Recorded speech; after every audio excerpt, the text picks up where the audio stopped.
오늘 진짜 전략 김우식 전문가와 함께합니다. 어서 오세요. 안녕하십니까? 네.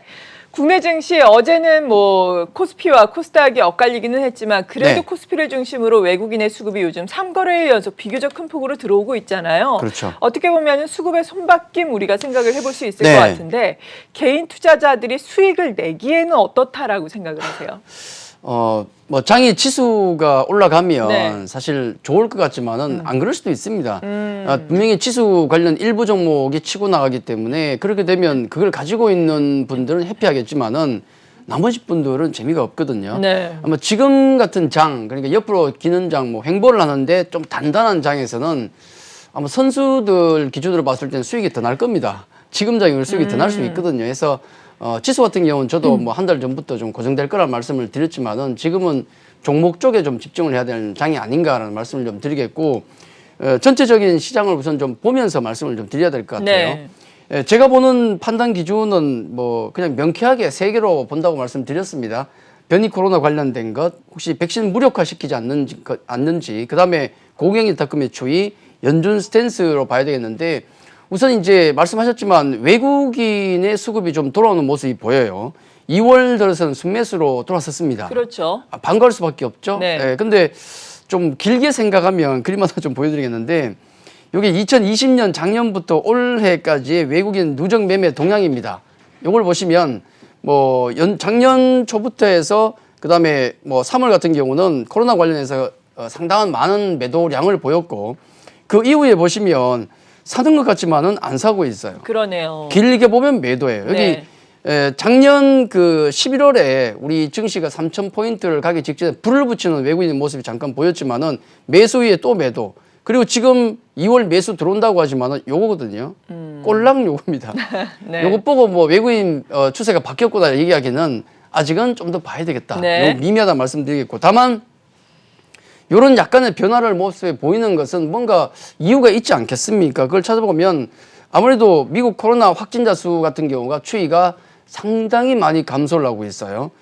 작년 3월에 한번 뛰고 6월에 한번 뛰고 10월부터 해서 급격하게 뛰다가 정권이 바뀌면서 그 덕분인지 모르겠지만은 1월 초를 피크로 해서 네. 급속도로 감소하는 모습이 지금 보입니다. 백신 효과가 좀 있나 보네요. 백신 효과도 있는 듯하고, 예. 근데 아직 뭐 20%도 맞지 않았는데 그 효과가 있겠나는 생각이 듭니다. 마스크 오히려 효과일까요? 그렇죠. 경각심이 정권이 바뀌면서 더 바뀌었다. 네. 바이든 대통령 같은 경우는 마스크 열심히 끼고 그렇죠. 또 여러 가지 또 경고도 하고 벌금도 낸다 그러고 하니까 이런 부분들이 이제 급속도로 좀 떨어지게 만든 것이 아닌가, 긍정적인 점이고요. 반면에 남아공 변이에 관련해서 우리 백신 지금까지 나온 백신 같은 경우는 무력화까지는 아닌데 효과가 상당히 떨어지고 그렇죠, 있습니다. 네. 그래서 지금 그 백신 회사들이 뭐 부스트를 만들고 있고, 그리고 또 만능 그 백신을 지금 만들고 있다 그래요. 근데 그게 나오는 시점이 또 한 1년 정도 걸리니까 두고 봐야 되겠지만, 어쨌든 지금은 이 변이 바이러스, 변이 코로나와 부스트 백신 간의 어떤 싸움이 지금 전쟁이 또 시작되고 있다. 네. 빨리 백신 맞는 속도부터 일단 높이는 게 지금 중요한 게 아닌가. 다행히도 우리는 아직 시작 안 했지만은 뭐 미국 쪽이나 이런 쪽을 유럽 쪽을 보면 상당히 지금 속도감 있게 백신을 맞고 있더라. 이 부분은 좀 긍정적으로 작용하고 있다, 그렇게 말씀을 좀 드리겠고요. 그리고 이제 백신 쪽은 아직은 문제 없는 것 같습니다. 약간의 찌글거림은 있지만, 그리고 이제 연준의 스탠스 같은 경우도 바로 얼마 전에 얘기가 또 있지 않습니까? 저금리 유지하고 자산 매입 계속하겠다. 이건 연준의 스탠스는 지금 전혀 변동이 없습니다. 그렇죠. 경기 부양 쪽, 뭐 바이든 정부의 어떤 경기 부양책에 적극적으로 호응을 하는 어떤 그런 정책을 보이기 때문에 이쪽도 금이 가는 모습은 아직은 보이지 않습니다. 다만 국채금리 같은 경우가 좀 오르고 있기 때문에 약간 좀 껄끄러운 점 역시 있어요. 예전만큼 매끄럽진 않습니다. 그리고 이제 마지막으로 고객 예탁금 쪽을 좀 보셔야 되는데, 요 그림을 조금 잘 이해를 하셔야 될 것 같습니다. 지금 우리나라 증시를 우리 증시를 이만큼 이끌었던 것은 분명히 개인 투자자의 자금 역할이 컸습니다. 그래서 중요하게 보는데, 지금 고객 예탁금 추이를 보시면은 74조를 찍었다가 예탁금 네. 74조를 찍었다가 피크 찍고 지금 64조까지 떨어졌어요. 그렇죠. 예, 10조가 빠진 겁니다. 이 사이에 10조가 사라진 거예요. 근데 잘 보면 그 사이에 개인 투자자가 주식을 15조를 매수했거든요. 네. 그러면 줄어든 10조와 주식 매수 15조를 계산하면 결과적으로 5조 원이 그래도 유입된 겁니다. 그렇죠. 이건 다행이죠. 네. 돈이 빠져나간 게 아니고 그래도 자금이 들어왔구나. 이건 긍정적입니다. 근데 문제는 뭐냐면 약간의 어떤 찌글거림은 그 전을 비교해 보자는 거죠. 74조까지 이렇게 올라오는 기간 동안을 놓고 보면은 그 당시에도 마찬가지로 주식은 열심히 개인 투자 샀습니다. 9조를 매수했어요. 그때는 9조를 매수했고 고객이 다 그러면 14조가 늘어났으니까 결과적으로 보면 23조가 유입된 거예요. 네. 시간 거리를 보면은 오히려 짧은 기간에 23조가 유입되던 시절이 바로 얼마 전이었는데 지금은 네. 5조밖에 안 들어오더라. 지금 뭐 박스권이니까요. 아이 그럼요. 예. 그러다 보니까 이거는 뭐 닭이 먼저냐 아니면은 뭐 달걀이 먼저냐예요. 수급이 줄어드니까 박스권에 갇혔느냐, 박스권에 갇히니까 수급이 줄어드느냐. 이건 함께 가는 거죠. 네. 외국인 매매와 환율과 똑같습니다. 그것도 달걀이 먼저냐, 항상 또 닭이 먼저 싸움이 있는데 이것도 마찬가지죠. 동시다발적으로 고객이닷컴 추이가 지금은 좀 줄어들면서 지수도 지금 박스에 갇히는 모습이고 요런 수급의 현상 같은 경우는 여기서도 확인할 수 있습니다. 신용융자 추이를 보시면은 비슷하게 맞물려 들어가요. 신용융자 같은 경우도 이렇게 가파르게 늘어나는 모습 보이다가 한 1월 20일 정도 넘어가면서 21조를 정점으로 네. 주춤합니다. 안 늘어나요? 예, 주춤합니다. 이건 뭐 규제당국 같은 경우에 뭔질도 좀 있었겠고 또 스스로 조절하는 것도 있겠지만은 어쨌든 한 1월 중순 말부터 해서는 개인 투자자의 어떤 자금 흐름이 좀 약해지고 있는 것은 분명히 그렇죠. 나옵니다. 이게 아마 시장의 흐름을 좀 바꿀 것 같은데 전체적인 시장을 놓고 보면 아까 제가 말씀드렸던 세 가지 변수는 큰 변동이 없어요. 예, 아주 크게 뭐 판을 바꿀 정도의 변동은 없습니다. 변이 바이러스가 백신을 깨부순 것도 없고 연준의 스탠스가 바뀐 것도 없고 그리고 국내 자금 같은 경우도 아직은 유입은 되니까 네. 판은 깨지지 않았는데 약화되고 있다는 것은 우리가 좀 주목을 하셔야 될 것 같고 특히 그동안 우리 장세에 듣도 보도 못했던 현상들이 많이 나왔었는데 대형주가 막 10% 맞아요. 상한가 이런 거 많이 나왔잖아요. 네. 아마 그 장은 대충 끝난 것 같습니다. 그런 흐름이 나왔던 이유 중에 하나가 다른 요인도 있겠지만은 개인 투자자의 공격적인 수급이 있었기 때문에 가능했거든요. 그렇게 놓고 보면 아마 이런 흐름은 조금 사라지지 않을까 하는 생각이 들고 대형주를 지금 베팅하기엔 돈이 조금 부족하잖아요. 대형주 밀어붙이기엔 좀 부족하지 않습니까? 삼성전자, 뭐 현대차, 또 뭐 LG전자도 좋은 모습도 다시 나오고 있지만은 대형주를 끌어올리기엔 돈이 많이 필요하니까 이제는 약간 타겟이 조금 낮은 쪽으로 가는 것 같아요. 네. 중대형주, 그다음에 대형주, 대형주보다는 중소형주 이쪽으로 수급이 좀 가는 것 같고 그래 뭐 작은 종목을 만져야 되냐 그런 개념보다는 제가 보기에는 뭐 지수 관련 대형주라기보다는 개별주라고 규정하는 게 좋을 것 네. 같아요. 대형주든 중소형주든 조금 개별주 쪽에 수급이 가지 않을까. 그러니까 명분만 다오 이겁니다. 아직 돈이 시장에 분명히 있기 때문에 명분만 있으면 내가 얼마든지 사주겠다는 거예요. 그래서 명분이 있는 종목, 모멘텀이 있는 종목 그런 개별주 쪽으로 수급이 몰리는 장이 지금 나오고 있는 것이 아닌가. 그쪽에 아마 초점을 맞추시면은 대응하기 나쁘지 않겠다는 말씀을 드리겠습니다. 네.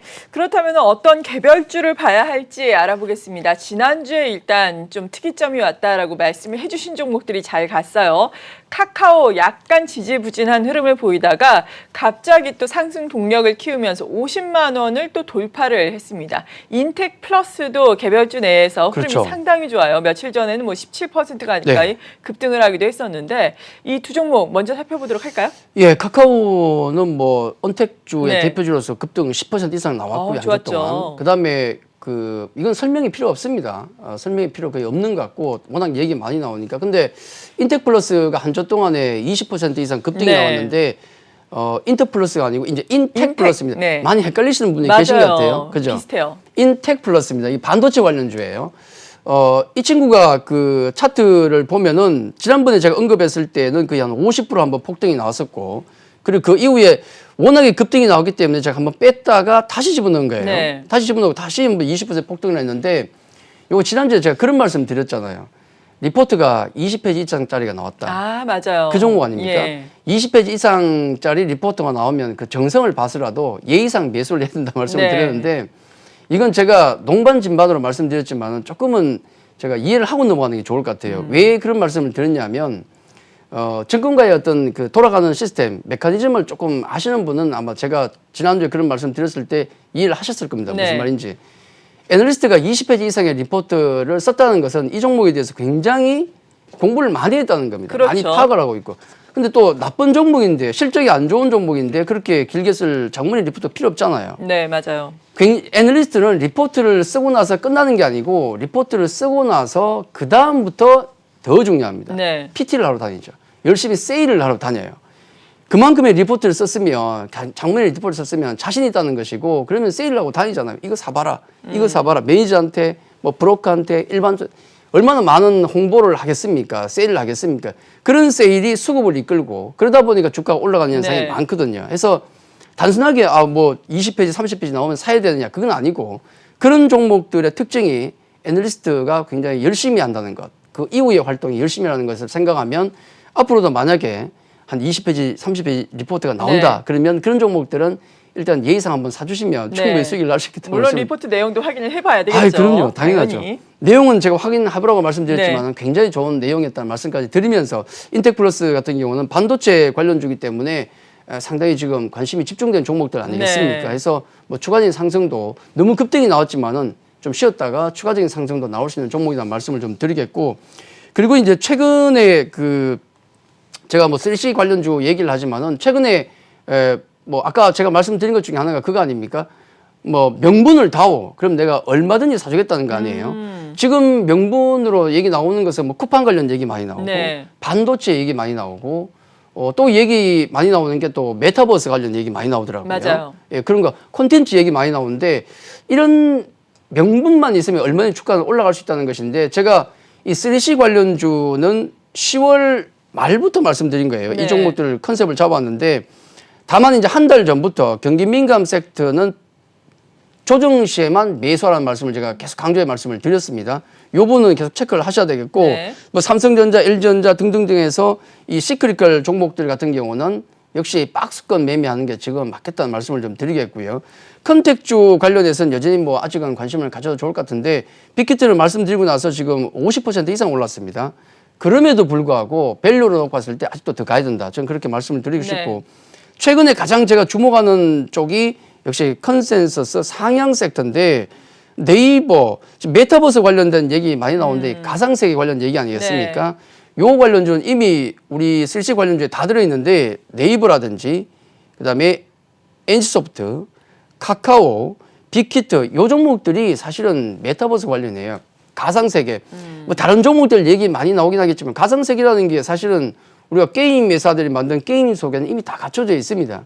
그 속에서 쇼핑을 하고 영화를 보고 콘서트를 보고 네. 대화를 나누고 요게 가상세계에서 우리가 아바타를 갖다 놓고 하는 거 아니겠습니까?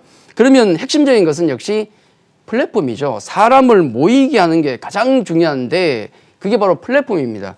강력한 플랫폼 기업들이 있지 않습니까? 빅히트, 네이버, NC소프트, 카카오 대표적 종목이거든요. 네. 이들 종목은 단기적으로 좀 급등이 좀 있는 종목도 있죠. 뭐 빅히트, 네이버, 카카오는 좀 급등한 측면이 있기 때문에 단기적으로 뭐 접근하는 것은 조금 조정받을 때 접근하는 건 괜찮습니다만은 중장기로 놓고 봤을 때는 계속 갈 수 있는 종목들이고 그리고 뭐 원익 IPS, MC넥스, 인텍플러스 같은 경우도 뭐 70%, 80%다 급등이 나오는 종목이기 네. 때문에 제가 종목 두 개를 좀 추가했습니다. 아, 키스트 엑시콘? 네, 너무 네. 뛰었기 때문에 좀 새로운 종목을 좀 추가했는데 컨텐츠 관련해서 키스트 하나, 반도체 관련해서 엑시콘 하나 두 개 종목을 좀 새롭게 좀 추가를 했습니다. 네. 또 중소형주가 되겠죠. 좀 작은 종목들인데 특징적인 점만 좀 체크를 하고 넘어갔으면 좋을 것 같은데 우선 키스트 같은 경우는 지난 1월 말에 약간 특이점이 이미 발생했고 지금도 발생 중이죠. 키스트 여기 차트를 보시면은 그 수급 자체가 굉장히 특징적입니다. 위쪽에 마치 빨간색이 외국인이고 파란색이 기관인데 뭐 둘이 경쟁하듯이 키스트를 매수하고 있어요. 좋네요. 네, 어제도 기관이 10만 줄 매수했고 외국인도 열심히 사고 있는데 이미 1월 말쯤에 CS그룹 쪽에서 5.4% 지분 공시가 이미 들어갔어요. 보통 이제 5% 지분을 채우고 나면은 5거래일 이내 공시를 하게 돼 있는데 기관이라든지 아니면은 뭐 경영에 대한 어떤 간섭이 없을 경우에는 다음 달 10일까지 우리 보통 공시를 합니다만은 이미 5.4% 공시를 그냥 바로 해버렸고 만약에 지금 매수하고 있는 외국인이 같은 CS그룹이라 그러면은 분명히 조만간 1% 공시가 또 나올 겁니다. 가능성이 높아요. 일단 좀 약간 두고 봐야 되겠고 인내그룹이 한 5.4% 공시를 했는데 이게 평균 매수 단가가 15,400원 정도 나옵니다. 제가 어림 계산해 봤을 때 지금 18,000원 조금 넘어갔잖아요. 그러면 얼마 수익이 났느냐 하면 약 한 20% 수익이 났거든요. 20% 수익 났는데 얘들이 팔 수 있느냐? 못 팝니다. 왜냐하면 파는 동안에 10% 빠지거든요. 그래서 보통 기관들은 내가 살 때 얼마 올라가고 팔 때 얼마 빠지니까 몸통을 먹어야 되니까 목표 단가 있어요, 분명히. 네. 목표가가 있는데 이거 먹고 팔기는 지금 아니죠. 또 들어올 이유도 없고 동사가 지금 이렇게 외국인 매수와 기관 매수가 몰린 이유가 뭐냐면 올해 아마 강력한 턴어라운드가 나올 가능성이 높다. 이게 많은데 텐트폴 드라마, 키스트 같은 경우는 드라마 제작사입니다. 그렇죠. 많은 배우들을 또 거느리고 있죠. 네. 얼마 전에 유해진도 들어왔고 조보아도 영입을 했습니다. 맞아요. 예, 해서 강력한 배우 그룹을 가지고 있고 드라마를 만드는데 올해만 그 텐트폴 드라마, 그러니까 대작 드라마가 한 2개 정도로 나오는 걸 알고 네. 있습니다. 일단 별들에게 물어봐. 이경규 얘기 아닙니다. 이경규 씨 얘기 아닙니다. 개그. 별들에게 물어봐. 네. 이건 그 SF 드라마인데 요즘 뭐 승리호도 그렇고 예. 이 SF 관련된 드라마가 상당히 수작이 많지 않습니까? 그러네요. 이 작품도 우주를 또 배경으로 한 주가도 보니까 우주 관련 좀 많이 하는데 네. 요즘 우주 관련 드라마 많이 나옵니다. 관심이 이게 많아요. 400억짜리예요 지금. 이 드라마가 400억짜리인데 그러면 마진을 생각하면 좀 작게는 IP를 계산하면 한 20%까지 아니면 최소한 10%를 먹는데 20% 먹는다 생각하면 여기서만 80억이에요. 네. 괜찮죠. 거기다가 또 드라마가 지금 준비되어 있는 게 경이로운 구경이 이건 이영애 씨가 주연으로 좀 거론되는데 그래요? 조금 두고 봐야 될 것 같습니다. 네. 또 일루미네이션은 K-팝 관련이에요. 요건 SM의 지금 아티스트 스타들이 아마 출연할 가능성이 굉장히 높습니다. 요것도 아마 대작 드라마로 알려져 있고 네. 그 외에 뭐 한 사람만 등등 해서 최소한 2개의 텐트폴 드라마가 준비되어 있기 때문에 원래 강력한 턴어라운드 실적이 예상되고 있다. 그렇기 때문에 지금 매수가 강하게 들어오고 있다 해서 아마 좀 차후에 좀 관심 있게 보시면 좋지 않을까 말씀을 드리겠고 네. 자 콘텐츠 관련주 하나에다가 반도체 좋으니까 반도체 관련주 엑시콘. 하나 엑시콘입니다. 네. 요것도 좀 작은 회사인데 요즘 반도체 회사가 워낙에 최근에 많이 오르다 보니까 조금 편안한 종목을 가지고 나왔습니다. 네. 차트 보시면 최근에 조정 이후에 반등이 나오는데 이 회사는 2개의 관계 회사를 생각해보면 답이 나올 것 같아요. YIK라는 회사가 있고 그다음에 샘시NS라는 회사가 있는데 네. 요건 상장사고요. 요건 비상장사입니다. YIK 같은 경우는 얼마 전에 좀 관심이 있으신 분들은 공시를 봤을 겁니다. 이 그룹은 같은 그룹이에요. 엑시콘과 YIK, 샘시NS는 네. 같은 그룹인데 삼성과 굉장히 연관이 높습니다. 어. 삼성에서 얼마 전에 YIK에 대한 지분 투자가 얼마 전에 있었고 바로 얼마 전에 또 그 이 수주 모멘텀이 있었는데 무려 1,300억이 한꺼번에 들어왔어요. 대박이 터진 거죠. YIK 네. 같은 경우는 YIK도 지금 수급이 상당히 많이 들어오고 주가가 괜찮은데 예. 이것과 관련된 관계 회사가 엑시콘입니다. 뭔가 또 꼬물이 있지 않겠습니까? 그런 그러겠죠, 느낌. 당연히. 그리고 샘시NS 같은 경우도 반도체 관련 회사인데 네. 엑시콘도 반도체 후공정 테스트 장비를 만드는 회사가 엑시콘이 되겠는데 샘시NS라는 회사가 뭐냐면 YIK가 50%의 지분을 가지고 있고 엑시콘이 바로 31%의 지분을 가지고 있고 그리고 삼성전기가 10%를 지분을 가지고 있는 게 샘시NS인데 네. 요게 지금 상장 준비를 하고 있어요. 아마 올해 상반기 내에 상장될 가능성이 높습니다. 상장 모멘텀에다가 관계회사 모멘텀. 기본적으로 엑시콘 같은 경우도 실적이 올해 턴어라운드, 작년에 턴어라운드에서 하반기에 했었고 올해 반도체 업황을 놓고 볼 때 상당히 실적이 턴어라운드 할 수밖에 더 좋은 상황이 나올 수밖에 없거든요. 그래서 주가가 지금 이렇게 좀 차분한 상황에서 한번 관심을 가지기에 좋은 모멘텀을 가지고 있는 종목이 아닌가 해서 저 키스트 콘텐츠 종목 하나 하고 그리고 반도체 관련해서 엑시콘 2개 종목을 일단 새롭게 한번 편입을 해보겠습니다. 네. 개별 종목에 대해서 이렇게 도움 말씀을 주셨고요. 마지막으로 오늘장 전략 간략하게 세워볼까요? 예, 뭐 시장 여전히 좀 뭐 강하진 않지만은 긍정적으로 보시는 건 네. 나쁘지 않겠다 말씀을 드리겠고 대형주는 박스권 매매 그리고 지금 우리가 해야 될 것은 명분 찾기 게임이다. 그러니까 수급은 충분히 장에 수급은 있으니까 돈은 있으니까 뭔가 모멘텀 있는 종목 특히 실적 모멘텀 있는 종목은 몰릴 수밖에 없습니다. 수급이. 네. 그래서 그런 종목들을 찾아간다 그러면은 충분히 지수가 달릴 때보다 수익은 더 날 수 있다. 그렇게 정리를 좀 해드리겠습니다. 네. 지금까지 진짜 전략 김우식 전문가와 함께했습니다. 고맙습니다.